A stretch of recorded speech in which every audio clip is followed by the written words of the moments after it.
sociales de internet, YouTube, Livestream, con el mensaje Jesucristo, Dios y hombre, pero quiero repetir que me hubiera gustado ponerle la encarnación de Cristo y la ciencia, porque vamos en esta mañana a sorprendernos de las maravillas que la Biblia escribió hace miles y miles de años y que se comprueban actualmente a través de la ciencia. Así que la Biblia no es solamente un libro, como dicen, de leyendas y mitos, y que Adán y Eva, y que contradicciones, y toda esta gente que expresa estas barbaridades son personas ignorantes, nada más. No hay otro calificativo. Ignorantes. ¿Cómo se atreven a pisar un terreno que desconocen? Entonces tenemos que entender que cualquier cosa que queramos discutir, tenemos que definir términos y tenemos que estar adentrados con la persona que vamos a discutir. Si yo voy a discutir con un ateo, tengo el 85% de probabilidades filosóficamente de ganarle el debate al ateo. ¿Por qué? Porque conozco las debilidades del ateísmo. Yo fui un ateo antes y conozco lo que ellos defienden y por qué se proclaman a sí mismos ateos. Pero los ateos no conocen nuestros terrenos, ni siquiera han tratado de investigar las evidencias científicas de la Biblia para poder quitar de su bitácora la conclusión a la que han llegado de que Dios no existe. Entonces vamos a ver en esta mañana de una forma maravillosa la encarnación del Hijo de Dios, que Dios se hizo hombre y no pasaron más que 2000 años, damas y caballeros, para que el ser humano comprendiera por qué Cristo no podía nacer de un hombre y una mujer. ¿Por qué Jesucristo tenía que nacer virginalmente de una mujer? ¿Por qué José no podía tener relaciones con María? Y vuelvo a repetir, como lo vamos a ir desarrollando, hasta el año 2000 y hasta el momento en que nos encontramos nosotros en el siglo XX y XXI, vamos a comenzar a entender y a decir, y la Biblia tenía razón. Uno de los descubrimientos más notables de los últimos tiempos o de los últimos años fue la comprobación física de que el universo tuvo un principio. La Biblia comienza diciendo: en el principio Dios creó los cielos y la tierra. La Biblia establece desde el principio, en su primera página, que la creación tuvo origen en un ser sobrenatural, en el creador de los cielos y de la tierra, el que te formó a ti y a mí a su imagen y semejanza. En el libro de los Hebreos, en el Nuevo Testamento, capítulo 1, versículo 10, lo vuelve a corroborar y dice así: nosotros vemos que al principio Dios creó los cielos y la tierra, y que la tierra es obra de sus manos. Ellos perecerán, pero sin embargo, tú, Señor, permanecerás. Tú en el principio la fundaste, y ellos envejecerán como una vestidura, pero tú permanecerás, los envolverás y serán mudados. Damas y caballeros, este principio de que la tierra tuvo un principio, tuvo su confirmación en la física con lo que se llama la ley de la entropía, que es la segunda ley que establece la termodinámica y es la base del estudio de todos los científicos. La primera y la segunda ley de la termodinámica, donde se establece que todo se deshace, todo tiene un deterioro, todo se oxida, todo se echa a perder, el sol está perdiendo millones de toneladas masa. La Biblia ya lo había afirmado 2000 años antes, 2600 años por los profetas hebreos y los apóstoles de Jesucristo. Esto fue demostrado por la ley de la entropía, y así vemos que el tiempo, la materia y el espacio tuvieron un principio. Cuando hablamos de Dios, no lo podemos meter dentro de nuestras 4 dimensiones. Cuando hablamos de Dios, estamos hablando de una entidad que trasciende las 4 dimensiones en las que tú y yo vivimos, que son la altura, lo bajo, la anchura y la 4ª dimensión que postuló Alberto Einstein y que le llamó el tiempo, con su famosa teoría de la relatividad. Entonces, el tiempo y el espacio y la materia tuvieron un principio, pero la Biblia dice que desde antes de que Dios creara todas las cosas, el Señor Jesucristo, el Hijo de Dios, antes de que naciera en el vientre de María, Él ya existía. Dice Juan capítulo 1, en el principio era el Verbo era con Dios y el Verbo era Dios. Todas las cosas por Él fueron hechas y nada de lo que ha sido hecho fue hecho sin Él. Dice en Colosenses capítulo 1, versículo 15 en adelante, Él es la imagen del Dios invisible, el primogénito de toda creación, porque en Él fueron creadas todas las cosas, las que hay en los cielos y las que hay en la tierra, visibles e invisibles, tronos, dominios, principados, potestades, todo fue creado por medio de Él y para Él. Y Él es antes de todas las cosas, y todas las cosas en Él subsisten. En otras palabras, uno de los misterios de la física es qué es lo que sostiene el átomo y qué es lo que sostiene el movimiento de gravitación que descubrió Isaac Newton. ¿Qué es lo que hace que los átomos y los electrones y los neutrones en la materia mantengan esa cohesión molecular? Y la Biblia nos dice que es el mismo Cristo, el que hizo los cielos y la tierra, el que bajó hace 2000 años a nacer en una cueva donde ni siquiera los Reyes Magos estaban, porque permítanme decirles que es un error poner el nacimiento con los Reyes Magos.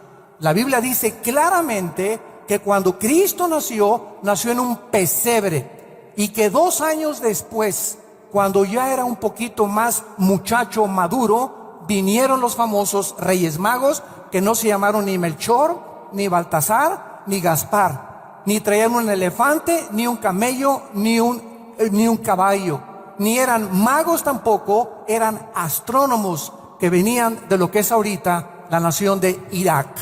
Así que todas estas leyendas que se tejen alrededor, es importante que las corroboremos y las confirmemos con la palabra de Dios. Cristo pues existía antes que todas las cosas. Y cuando hablamos de la encarnación, ¿de qué estamos hablando? ¿Por qué Dios tenía que entrar a un ser humano, formarse dentro de un ser humano, para que pudiéramos nosotros entender qué es lo que Él piensa de nosotros? ¿Cómo podemos nosotros tener una relación con ese Dios misterioso que las religiones adoran sin conocerle? Bueno, la encarnación significa simplemente lo siguiente: Jesucristo tuvo 2 naturalezas. Cristo era 100% hombre, 100% divino.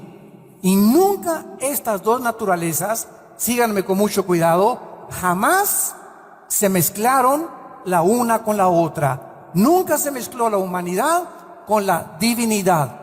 Como humano, Cristo tenía que nacer, tenía que aprender a comer, tenía que aprender a obedecer, dice Hebreos capítulo 5, tenía que aprender la sabiduría y el conocimiento. Él no nació con todas estas cosas. Como humano tenía que aprender todas estas cosas, pero como divino, que nunca dejó de ser divino, Él era la persona que tenía contacto directamente con Dios. Por eso muchas veces Jesús dijo: el que me ha visto a mí, Juan capítulo 14, ha visto al Padre que me envió. Entonces, este misterio de la encarnación no pudo ser comprendido, damas y caballeros, hasta muchos siglos después. ¿Por qué Cristo tenía que nacer de una virgen? Algo incomprensible, pues si es virgen, ¿cómo puede nacer? ¿Quién puede embarazar a una virgen de esta manera? Etcétera, etcétera. Pero hasta 1860, cuando un monje austriaco llamado Gregorio Mendel comienza a hacer experimentos con chícharos y comienzan a establecerse por primera vez en la historia las famosas leyes de la herencia. Comenzó el ser humano a conocerse a sí mismo de qué estaba constituido nuestros elementos, nuestras células, nuestro cuerpo, pero a lo que se concluyó simplemente fue que hay una transmisión de padres a hijos, a nietos, y que viene desde siglos y siglos atrás genéticamente.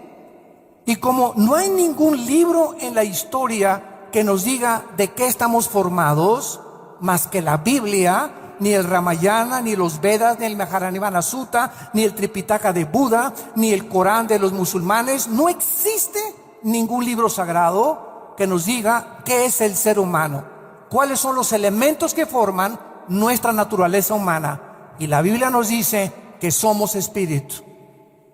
Tenemos un alma y vivimos dentro de un cuerpo. Repito, somos espíritu. Soy un espíritu principal y básicamente, porque Dios, dice Juan 4:24, es espíritu y nos creó a su imagen y semejanza. Tenemos un alma que es la mente, el intelecto, la voluntad, los sentimientos y las emociones. Y vivimos dentro de una botella, dentro de un cuerpo corruptible que cada día se desgasta, cada día morimos celularmente y comenzamos a envejecer hasta llegar otra vez del polvo de donde Dios nos formó corporalmente. Y qué interesante que la ciencia nos dice actualmente que los 19 elementos químicos que forman la Tierra, magnesio, flúor, azufre, potasio, magnesio, hierro, son los 19 elementos químicos que forman el cuerpo. Y los 4 gases que forman la Tierra, hidrógeno, carbono, oxígeno, son los 4 gases que forman el cuerpo humano. Y la Biblia tenía razón. Entonces, una vez que comenzamos a entender esto, ¿quiénes somos? Que somos seres espirituales, que no descendemos de chita, ni que tampoco provenimos de los animales, una teoría absurda que es una de las manifestaciones más aberrantes del intelecto humano y que se sigue defendiendo la teoría de la evolución sin tener ninguna prueba científica. ¿No ha habido en los últimos ciento de tantos años, desde Carlos Darwin, tu padrino, hasta nuestros días, una sola prueba de una mutación de una especie a otra especie?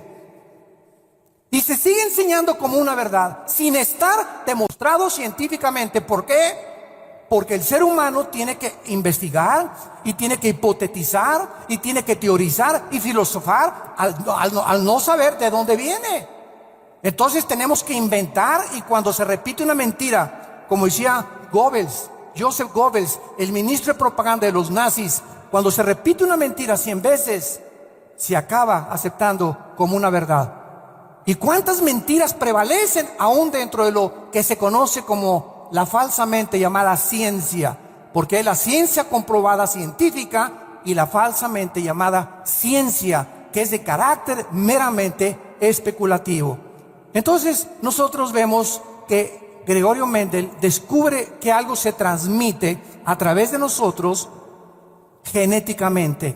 Pero, damas y caballeros, tuvo que pasar un siglo, casi un siglo, para que el doctor James Watson y el doctor Francis Crick, norteamericanos, se les diera en 1954 el premio Nobel de Medicina, porque descubrieron la estructura molecular del ADN. Y esto revolucionó completamente la investigación del cuerpo humano. Entonces se les entrega a estos médicos el premio Nobel de Medicina, y ellos comienzan a examinar lo que se conoce como el ácido desoxirribonucleico. que es el ácido o los nucleotides que forman el ADN. ¿Qué es el ADN para muchas personas que nos visitan y muchos que nos escuchan? Muy bien, nuestro cuerpo está formado por billones de células. ¿Sí lo oíste bien? Billones de células, que son partículas, ¿verdad? Moléculas microscópicas insignificantes. Sin embargo, en cada una de tus células y en cada una de mis células de mi cuerpo existe información. Si alguien me preguntara cuál es la definición del ADN, le podría contestar: información encapsulada que Dios puso codificadamente en cada célula de nuestro cuerpo, y que esa información está relacionada con lo que tú eres y con lo que yo soy. En otras palabras, en el ADN se encuentra el origen de tu nariz, las orejas que muchos tienen, el color de pelo, la estatura, hasta características emocionales, porque somos un alma, etcétera, etcétera. Y todas estas cosas se encuentran en un software. Porque ahora que entramos al mundo de la cibernética en el siglo XX, podemos comprender también la Biblia. Ya la Biblia nos hablaba que tenemos un software en cada célula de nuestro cuerpo. Y si hay información, la materia, señores ateos, no puede producir información. Si tú sigues insistiendo en que el universo explotó por un Big Bang y que fue un accidente la creación de lo que vemos a nuestro alrededor, ok, pero la materia no produce información, por el amor de Dios. La materia no produce el pensamiento, la materia no produce la conciencia. Son cosas que trascienden la investigación empírica de los científicos ateos. Ahora, qué interesante es. Quiero compartirles algunas cosas acerca de la estructura molecular del ADN. Si nosotros desenrollamos todo el ADN que contiene cada una de nuestras células, llegaríamos a la luna ida y vuelta 6,000 veces. Si desenrolláramos todo el ADN que contiene nuestro cuerpo en cada una de nuestras células, podríamos a la luna ida y vuelta 6,000 veces. El ADN, este código genético integrado dentro de las células, se encuentra en todos los seres vivos y en todas las cosas vivientes, como lo vamos a ver con la Biblia. La secuencia completa del ADN llenaría 500 directorios telefónicos de 1,000 hojas cada uno. La secuencia completa del ADN llenaría 500 directorios telefónicos de 1,000 hojas cada uno. Y cada célula de nuestro cuerpo, de las billones que tenemos, tiene 2 metros de ADN. Así que ya puedes multiplicar, ¿verdad? Si 10 billones o 15 billones por 2, y esta es la razón por la cual iríamos 6 veces ida y vuelta, 6,000 veces ida y vuelta a la luna. Muy bien, vamos al libro del Génesis, que fue escrito hace 4,500 años, y vamos a descubrir en este maravilloso libro que Dios, desde el principio de la creación, desde que el mundo fue creado, damas y caballeros, Dios establece las leyes inexorables de la genética. Y dice así, versículo 11 y versículo 12, después dijo Dios: produzca la tierra hierba verde, hierba que dé semilla, hierba que dé semilla, árbol que dé fruto según su género, que su semilla esté en él sobre la tierra. Y fue así. Produjo pues la tierra hierba verde, hierba que da semilla según su naturaleza, árbol que da fruto cuya semilla esté en él según su género. Y vio Dios que era bueno, y fue la tarde y la mañana el día tercero. Versículo 24 y 25 del mismo capítulo 1. Luego dijo Dios: produzca la tierra seres vivientes según su género, que los tigres produzcan tigres, los equinos, caballos, percherones, ponis, pero caballos, los felinos, tigres, gatos, pero felinos, el ganado vacuno, pero no camellos ni dromedarios. Cada cosa que fue creada por Dios, Dios puso en cada ser viviente, en cada camello, en cada elefante, en cada perro, en cada dinosaurio, en cada caballo, puso un código genético implantado dentro de sus organismos vivos, para que cuando el caballo se cruzara con la yegua, y cuando el toro se cruzara con la vaca, y cuando el león se cruzara con la leona, no creciera un chango ni una jirafa, sino tenía que ser de acuerdo a la información genética que se encontraría en sus espermas. Y vamos a ver que la palabra semilla en el hebreo, sera con Z, es la palabra griega esperma, como lo vamos a analizar poco a poco hasta que lleguemos a entender por qué Cristo tenía que nacer de esa forma en la que la Biblia estableció. Vemos nosotros, nos saltamos al capítulo 3 de Génesis, versículo 15, y después de que Dios establece las leyes inexorables de la genética, en otras palabras, hace 4,500 años que tenemos el libro del Génesis, o que Moisés escribió el Génesis, Dios nos prohíbe mezclar a un caballo con una burra, a un hombre con un cerdo, que se llama bestialismo en Levítico capítulo 23. Ya había tendencias del ser humano de tener relaciones sexuales con los animales, o hombre con hombre o mujer con mujer. Todas estas cosas violan las leyes inexorables de la genética, de la naturaleza y de la moral divina.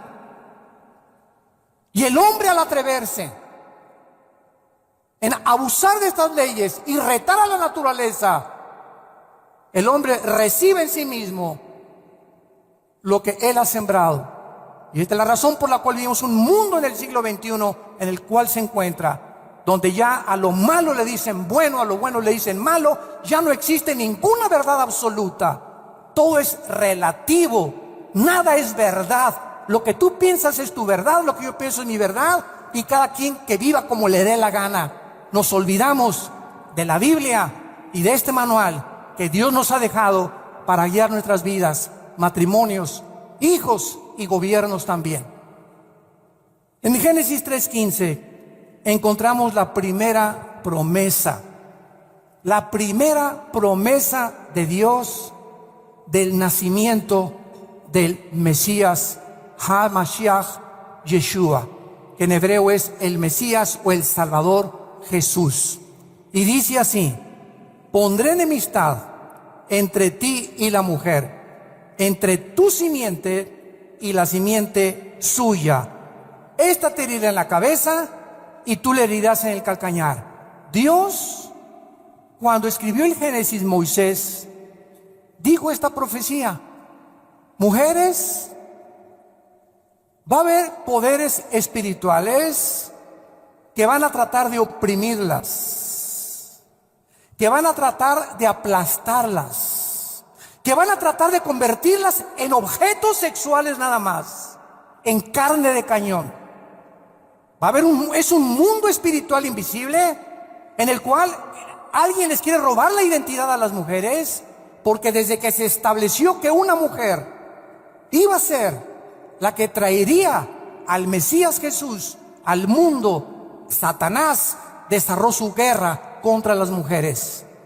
Y Satanás no puede bajar en persona y jalarte los pies en la noche, mujer que me escuchas, ni hacerte bu a las 12 de la noche. Satanás tiene que usar a los hombres. Y los hombres que abusan de las mujeres Y los hombres que no han entendido claramente, por ignorancia de la Biblia, esta es la razón por la cual tenemos seminarios de matrimonios, para entenderles a los cabezones de los varones cuáles son nuestras responsabilidades delante de Dios. Y cuando aprendemos qué es lo que Dios quiere que hagamos con nuestra esposa, cómo tratarla, y si no se convierte en la reina junto a ti a tu hogar no puede ser bendecido. Porque violamos las leyes y los mandamientos del eterno, del altísimo Dios. Él es el que establece las leyes morales, las leyes físicas y todo lo que existe. Las leyes del electromagnetismo, las leyes nucleares y los poderes de la gravedad. Todos los poderes y las leyes físicas y morales fueron establecidas por el Creador del universo. Y cuando nosotros nos regimos por estas leyes, tenemos bendición, tenemos paz, tenemos esperanza. Se nos caen las vendas y vemos el mundo realmente como es el mundo. Y descubrimos qué maravilloso es que ese hombre en una cruz, qué humildad. El Creador tuyo y mi Creador de los universos, de las hormigas, de los animales, de las estrellas y las galaxias, el Creador de los cielos y la tierra, en una cruz gritaba: los amo. Los amo. Y a ese Jesús lo crucificaron y le dijeron: suelta a Barrabás. Queremos al malo, al cruel, al borracho, parrandero y jugador. Crucifiquen al bueno. Y desde entonces a nuestros días siempre ha sido lo mismo. El mundo escoge la oscuridad. El mundo le tiene miedo a la luz. Muchos científicos ateos le tienen miedo a la verdad. ¿Por qué? Porque la verdad nos desnuda, nos muestra cómo somos y nos muestra la necesidad que tenemos de un Dios que murió por nosotros y dio su sangre en una cruz. Lo interesante de esta profecía en Génesis 3:15 es lo siguiente: que se mencionan dos simientes, la simiente de la mujer y la simiente de Satanás. La palabra simiente, apúntalo a los que les interese, es la palabra hebrea sera, con Z, como suena sera. Y cuando se tradujo del hebreo al griego la Biblia, que se conoce como la versión de la Septuaginta, se tradujo esperma. Entonces, ¿qué es una semilla? Es algo muy pequeño que contiene, si es de uva, las características de la uva, las vitaminas que la uva tiene, antioxidantes, el cuerpecito que tiene la uva. La uva no se va a convertir en una manzana, ni en una sandía, ni en un melón. La sandía tiene características que la semilla, la información concentrada en la semilla, es la que le da la forma a la sandía, al melón, al chabacano, a la manzana. Dios escondió en todas estas semillas información para que cuando se sembraran estas semillas produjeran, que oímos, de acuerdo a su género y de acuerdo a su clase. Una semilla de manzana siempre producirá manzanas, la de las uvas producirá uvas, la de la naranja producirá naranjas. Pero lo interesante aquí es que de las semillas Dios nos lleva aquí a esta profecía a lo microscópico. Y ahora nos habla Dios, antes de que se descubriera ni siquiera las leyes de la herencia, que una semilla en la mujer era la que iba a traer al Mesías, y que la semilla que Satanás produjera perseguiría durante todos estos años y todos estos siglos, y odiaría con odio jarocho a las mujeres. Ahora, qué interesante es, porque nos comenzamos a preguntar, ahora que tenemos un poco más de información, a ver, ¿cómo es posible que hace 4.500 años se mencione que una mujer iba a aportar un esperma, una semilla? Esto aparentemente contradice las leyes de la genética. ¿Por qué? Porque es el hombre el portador de la semilla, no las mujeres. Somos los hombres los que traemos el esperma. La mujer recibe nuestro esperma fertiliza el óvulo de la mujer, y entonces los 23 cromosomas del varón se juntan con los 23 cromosomas de la mujer para formar un cigote, un feto y después el bebé. Entonces, qué interesante que la Biblia mencionará que una mujer iba a portar una semilla, un esperma. Esto no era posible. Pero pasaron 3,300 años. Isaías capítulo 7. 3,300 años desde la profecía del libro del Génesis, que dice así, el profeta Isaías, versículo 14, por tanto, el Señor mismo os dará señal, he aquí que la Virgen, en hebreo es la palabra alma, con H al final, alma, es la palabra virgen en hebreo, en el griego es partenón o partenos. La Virgen concebirá y dará a luz un hijo y llamará su nombre Manuel. 3,300 años antes, simplemente se dijo, una mujer portará la semilla. Ahora, 3,300 años después, un profeta comienza a quitar más oscuridad y a corrernos el velo espiritual más amplio para que nos podamos asomar un poquito más. Ahora, esa mujer que portaría la semilla, además sería virgen. Más complicada la cosa todavía. ¿Cómo es posible? Virgen y con una semilla, por el amor de Dios, ¿de qué está usted hablando? Esto es inconcebible. Bueno, esta es la forma como la Biblia nos lleva al Evangelio de Lucas, capítulo 1, el nacimiento del Hijo de Dios. Y ahora lee estos pasajes, damas y caballeros. Muchos de ustedes van a comprender más con la explicación que les acabo de dar, genética, maravillosa, sobrenatural de la Biblia, por qué Cristo tenía que encarnarse, que nacer en una virgen sin que José metiera las manos. Y dice así en el versículo 26 de Lucas capítulo 1, al sexto mes, el ángel Gabriel fue enviado a Dios a una ciudad de Galilea llamada Nazaret. Dios, en el cumplimiento de los tiempos, en el momento en que Dios consideró que era el tiempo exacto en que su hijo tenía que nacer en este mundo, envió a un ángel del cielo. Gabriel es el ángel del libro de Daniel. Y Gabriel se considera en la Biblia el mensajero número 1 o el correo número 1 del Dios eterno. Muy bien, este ángel fue enviado a una virgen desposada, que significa comprometida. No estaban casados, ya se iban a ir a Cancún, pero todavía no se iban.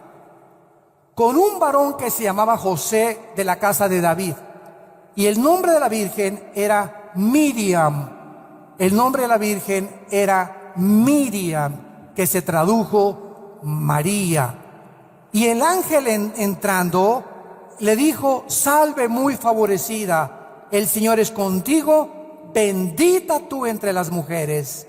Mas ella, cuando le vio, se turbó por sus palabras y pensaba: ¿qué salutación sería esta? Entonces el ángel le dijo: María, no tengas miedo, no temas porque has hallado gracia delante de Dios, y ahora concebirás en tu vientre y darás a luz un hijo y llamarás su nombre Yeshua, que se tradujo Jesús y que significa Salvador.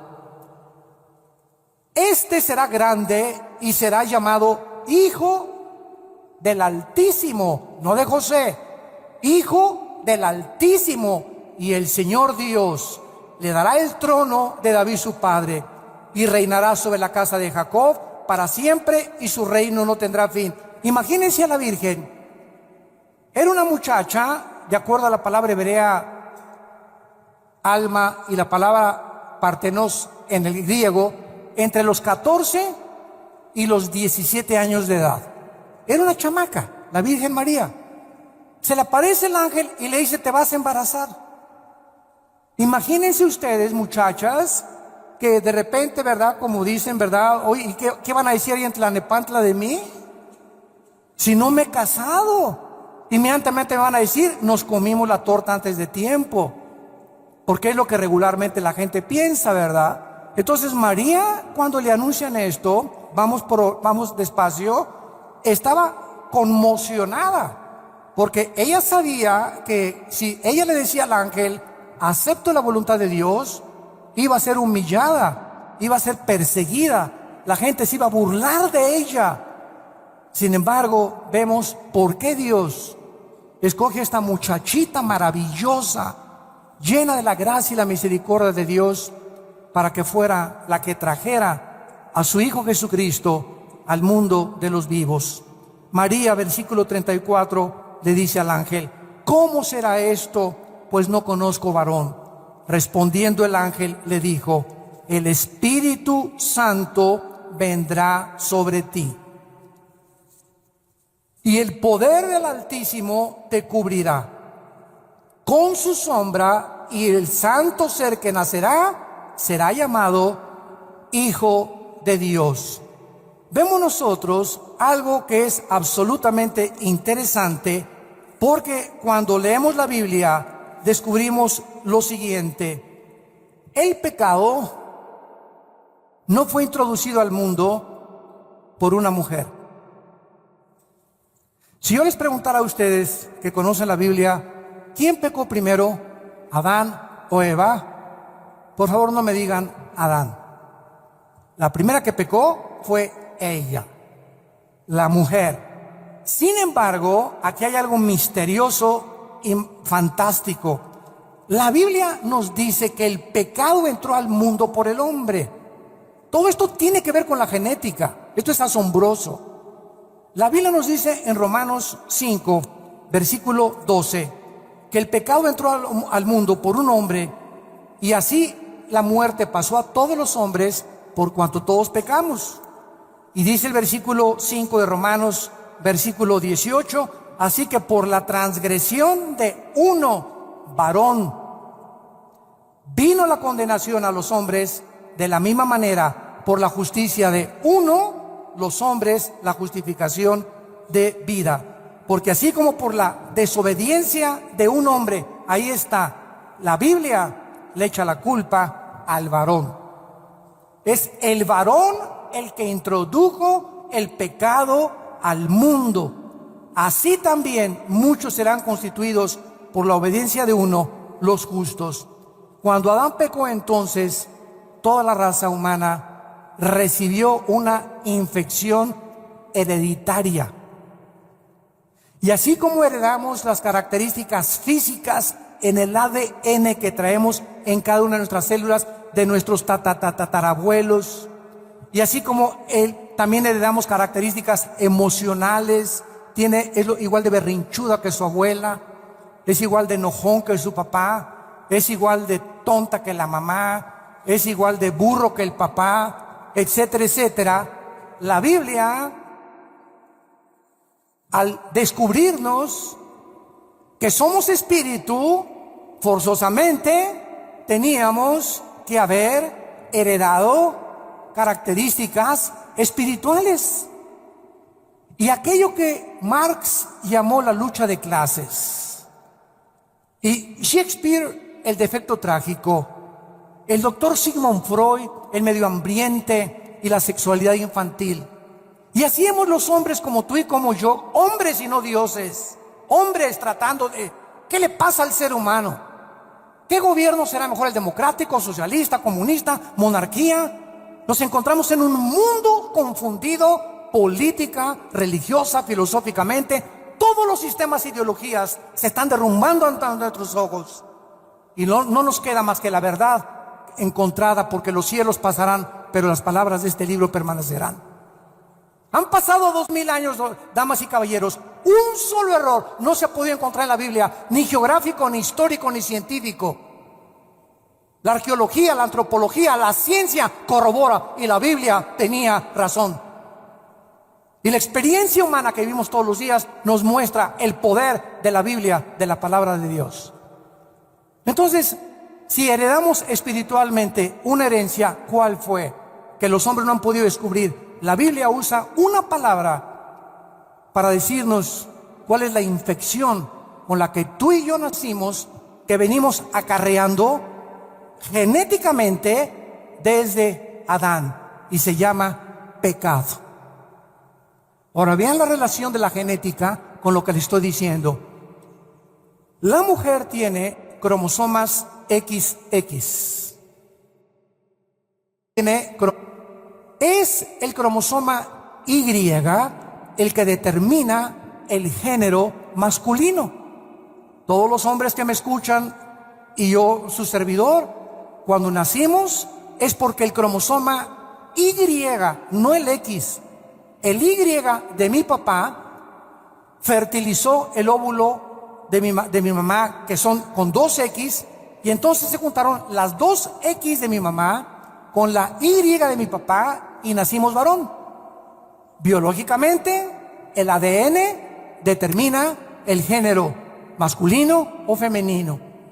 Esto es muy interesante porque por esta es la razón, ¿verdad? Porque el pecado entró por un hombre, por lo tanto, si el pecado entró por un hombre es porque el cromosoma Y venía infectado. Lo que determina el género masculino venía infectado. Y esta es la razón. Si el pecado entró por un hombre, el pecado tenía que ser pagado por un hombre también.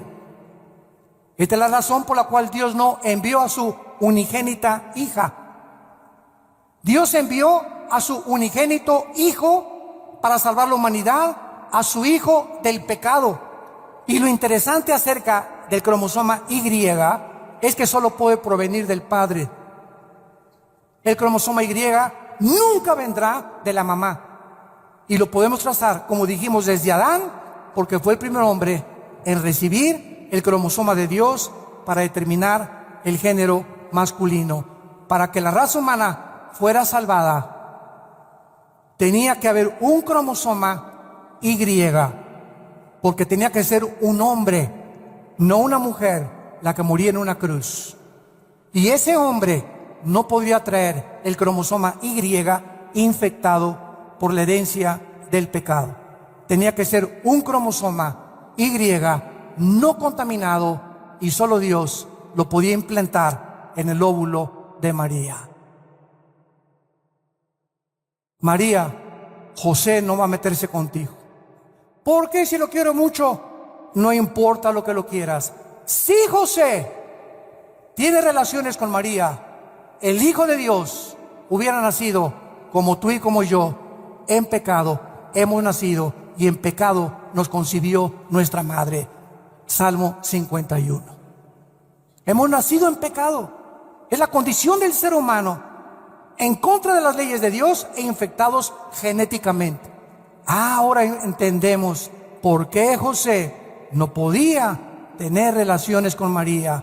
La genética descubierta en el siglo XX y corroborada por la ciencia nos comprueba que la Biblia tenía razón desde el principio del Génesis, cuando Dios establece las leyes inexorables de la ciencia. Ateos que me escuchan, ¿quieren más pruebas? ¿O eres tan ciego que teniendo las evidencias y le dices no es cierto, no es blanco, es negro, no hay ningún problema? Tu problema no es falta de luz, es porque has decidido no creer en Dios jamás. No importa que se te aparezca alguien de entre los muertos. El problema es el corazón del hombre, la dureza del corazón. Y casi siempre, en el 80% de las gentes que rechazan la Biblia y rechazan a Cristo, estén seguros de algo: en sus vidas hay problemas de moral. Hace algún tiempo tuve una cruzada en la Plaza de Toros de Villahermosa, Tabasco.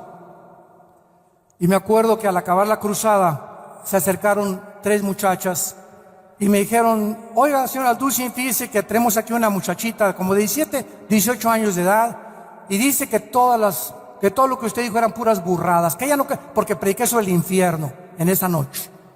Y me dice, ella no cree en el infierno. Entonces le pregunté a la muchacha: oye, ¿no crees en el infierno? Y le dije, no, me dice, no creo en el infierno. Le dije, mira, yo te di evidencias muy grandes de que Cristo habló más del infierno que del cielo. Cristo mencionó más veces el infierno que el cielo. Y ¿sabes qué? Le contesté a la muchacha, creo que tu problema no es intelectual ni falta de evidencias. Tú tienes un problema moral.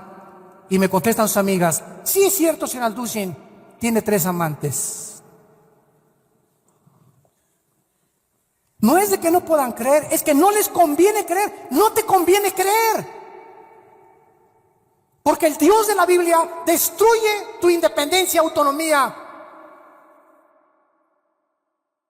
y nos derriba al suelo y nos dice que le sirvamos con todo el alma y con todo el corazón. Pero nosotros decimos, no, déjame vivir mi vida. Yo quiero estar como usted, quiero pecar. Me gusta el pecado, me gusta la homosexualidad, me gusta el lesbianismo, me gusta robar, me gusta transar. El que no tranza no avanza. Y estas cosas son las que nos impiden que Jesús entre a nuestra vida. Y esta es la razón por la cual la luz vino al mundo, dice Juan capítulo 3, y los hombres rechazaron la luz porque sus obras eran malas. Los fariseos en Juan capítulo 11, escuchen esto, los fariseos, el día que Cristo hizo el milagro más grande de todo su ministerio, resucitar a Lázaro, que tenía 3 días hedía, la sangre ya estaba descompuesta, ahí estaba Lázaro en su tumba, su espíritu ya había salido de él, la carne descomponiéndose, ya estaba morado, blanco, etcétera, etcétera. Y cuando oye la voz que le dice, Lázaro, ven fuera, el espíritu entra al cuerpo de Lázaro. Dice Santiago 2, el libro de Santiago, que el cuerpo sin el espíritu no puede vivir. El espíritu entra al cuerpo de Lázaro, lo vivifica, restaura la circulación de la sangre, restaura el daño hormonal y neurológico que había sufrido, y entra el espíritu entre Lázaro, y Lázaro sale vivo de la tumba. Ese día, los fariseos que vieron este milagro, ese día planearon matar a Cristo. Léelo en Juan capítulo 11. El mismo día del milagro más grande, planean matar a Cristo. Es mentira que los milagros produzcan fe o que los milagros cambien la vida o alteren a una persona. ¿Por cuánto tiempo? Un milagro. Y sí, y vi esto, y se levantó de la silla de ruedas. Te dura 3 o 4 días. Lo que nos cambia es la semilla, el esperma incorruptible de la palabra de Dios. El poder se encuentra en la palabra de Dios. La fe es por el oír, no por ver. Escucha muy bien, es por el oír, no es por la vista. No caminamos por vista, caminamos por fe. Pero se acostumbra ahora la cristiandad a que vean milagros y que lo sobrenatural, y así está el mundo nada más. Queremos, ¿verdad? Algo que nos pueda agitar y nos pueda levantar y nos pueda levantar. Queremos algo que trascienda algo. Quiero sentir al Espíritu Santo, me quiero comenzar a temblar así para sentir que el Espíritu Santo, o que alguien me tumbe al suelo. ¿Por qué buscamos eso? Simplemente porque no entendemos qué cosa es el poder de Dios, que se encuentra en la Biblia, en la palabra de Dios. Y finalmente, una vez que hemos podido trazar claramente la razón por la cual Cristo tenía que nacer de una mujer sin la intervención de un varón, la respuesta es la siguiente: ¿por qué? Bueno, tú y yo hemos pecado, y el que moría en la cruz no podía ser un ángel. El que moría en la cruz no podía ser San Clodomiro, no podía ser Abraham, no podía ser un papa, no podía ser un cardenal, no podía ser una mujer, no podía ser nadie. Si vas al libro de Apocalipsis, capítulo 5, Juan se encuentra en el cielo viendo todo lo que va a pasar en la humanidad, y encuentra Juan que no hay nadie en los cielos, en la tierra y debajo de la tierra, porque en el centro de la tierra, escuchen esto, en el centro de la tierra hay 3 prisiones de Dios. En una están todos los espíritus, tal vez de tus tatarabuelos o abuelos que murieron sin Cristo. Ahí están en el centro de la tierra, que se llama el infierno. En otro están el abismo, que se encuentran los demonios. Tal vez los espíritus de los gigantes que poblaron durante 1500 años la tierra se encuentran ahí, y los espíritus que aún sin cuerpo son los demonios actuales. Y en tercer lugar, los ángeles caídos que pervirtieron la genética en Génesis capítulo 6 y produjeron gigantes de 4 o 5 metros de altura, con 12 dedos en las manos y 12 dedos en los pies. 3 prisiones: el infierno, el abismo y el Tartarus, o las prisiones eternas de oscuridad. Pero la Biblia nos muestra claramente que cuando Cristo regrese, va a sacar a esos espíritus y los va a trasladar al juicio del gran trono blanco. Y la Biblia dice: no había nadie digno, ni querubines, ni serafines, ni ángeles, ni pastores, ni curas, ni gurús. No había nadie digno más que uno solo, que se llama Jesús. Y no hay otro nombre dado a los hombres bajo el cielo en que podamos ser salvos más que en el nombre de Jesucristo. Y no hay más que un mediador. Desde que muere Cristo en la cruz, no necesito ir con un hombre para confesarle mis pecados. Ahora es Cristo sentado a la diestra de Dios, nuestro sumo sacerdote, intercediendo todos los días por nosotros. Ya no necesitamos ir a recurrir a ningún hombre para que nos perdone los pecados, o para que nos abrace y nos pueda decir que Él es Dios para perdonar pecados. Ahora es Cristo el que dio su sangre, y nadie hay más que Él. Ni vírgenes, ni santos, ni santas, ni papas, ni cardenales. Solo Él es el creador de los cielos y la tierra. A Él sea la gloria, el imperio, el poder, la sabiduría por todos los siglos de los siglos. Amén. Gracias, Jesús. Gracias, Señor.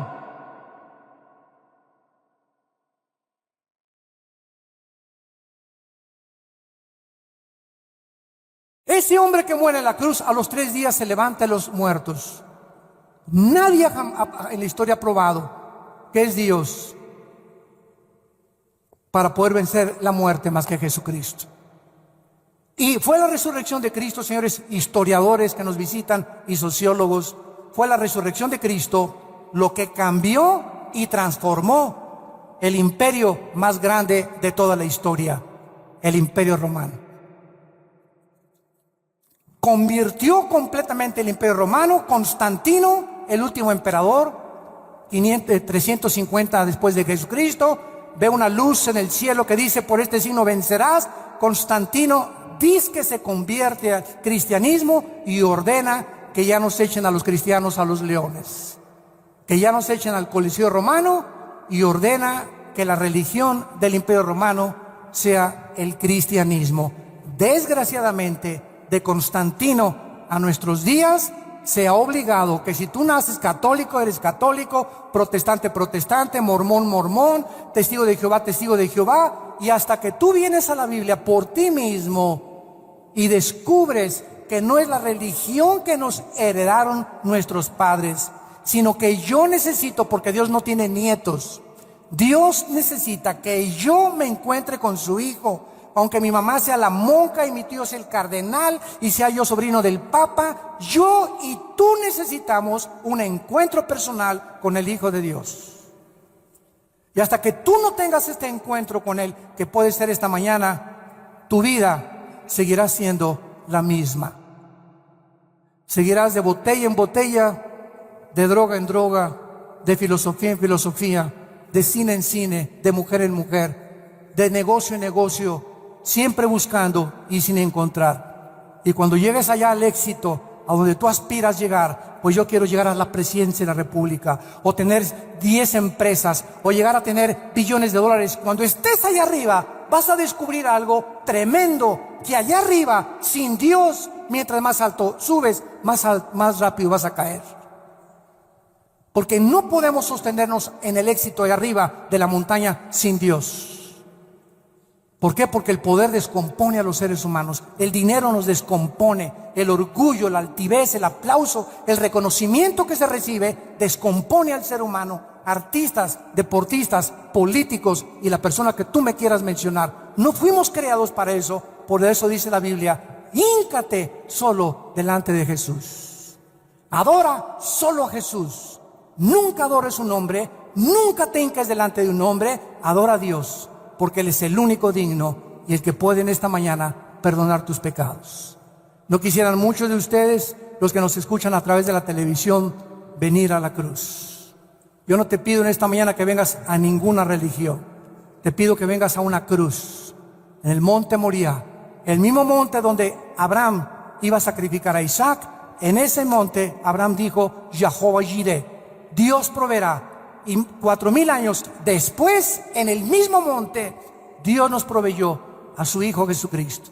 En el mismo lugar donde Abraham iba a sacrificar a su hijo, Dios provee la respuesta y la medicina para la infección con la cual nacimos, que se llama pecado. Les pido por unos instantes que inclinen su cabeza. Y así, con tu rostro inclinado, Jesús dijo: yo soy el camino, yo soy la verdad, yo soy la vida.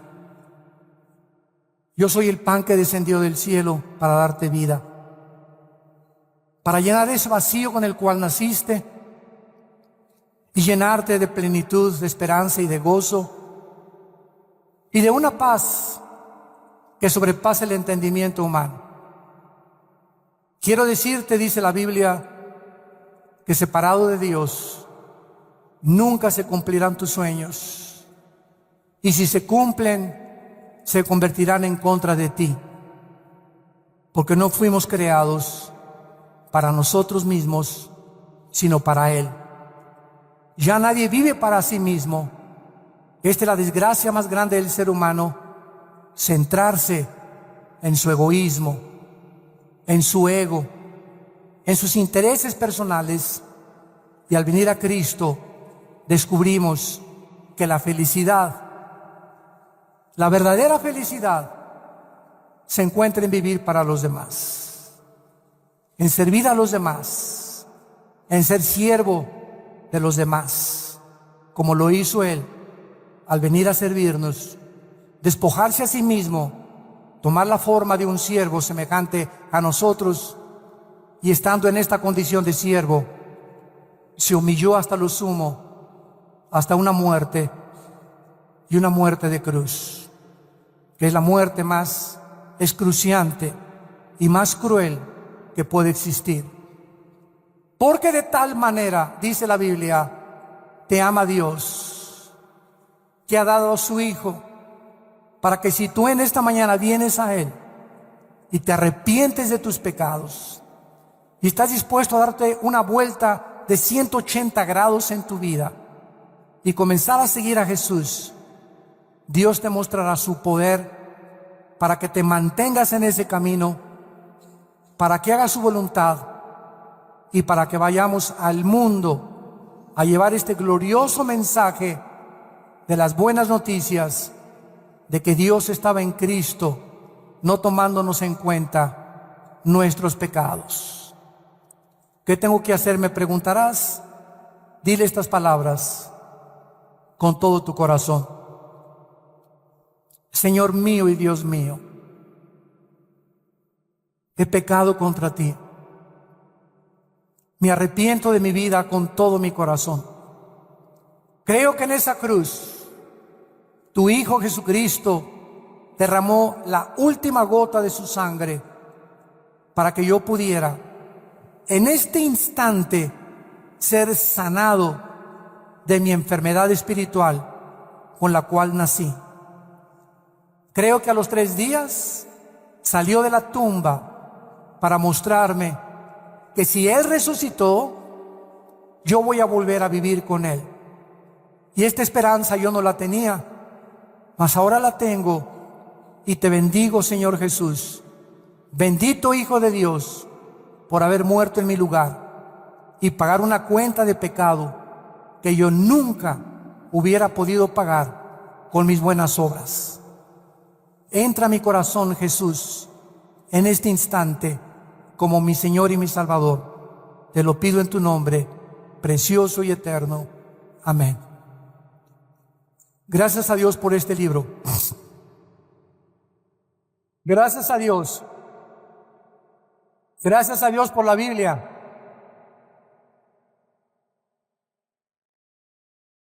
Le damos gracias a Dios a todos ustedes que en todos estos años nos han ayudado con sus oraciones.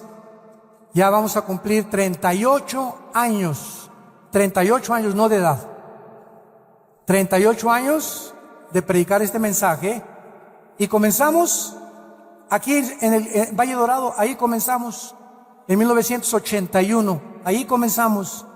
Después estuvimos en el Cine Apolo, y ha sido toda esta área del norte donde Dios nos ha usado. Claro que ahora ya nos hemos movido a más de 50 y tantas naciones en el mundo. Pero aquí tuvimos nuestro origen en el norte, con personas como tú y como las que trajiste como invitados. Y ustedes nos han podido ayudar a que mantengamos y sigamos predicando este evangelio. Les bendecimos, les amamos, porque si no fuera por las oraciones de ustedes y el apoyo que ustedes nos dan, no podríamos mantenernos de pie, porque es el Señor el que usa a su pueblo para que este evangelio sea proclamado. Vida Nueva para el Mundo y todos los pastores que formamos esta organización bendecida por Dios, les bendecimos. Bendecimos a tu familia, bendecimos a tus hijos, bendecimos tu matrimonio, bendecimos tu trabajo, tu entrada y tu salida, que seas lleno del conocimiento de Dios con toda sabiduría e inteligencia espiritual, y que sigas creciendo en la gracia y el conocimiento del Hijo de Dios, y que tengan mucha paz. Amén.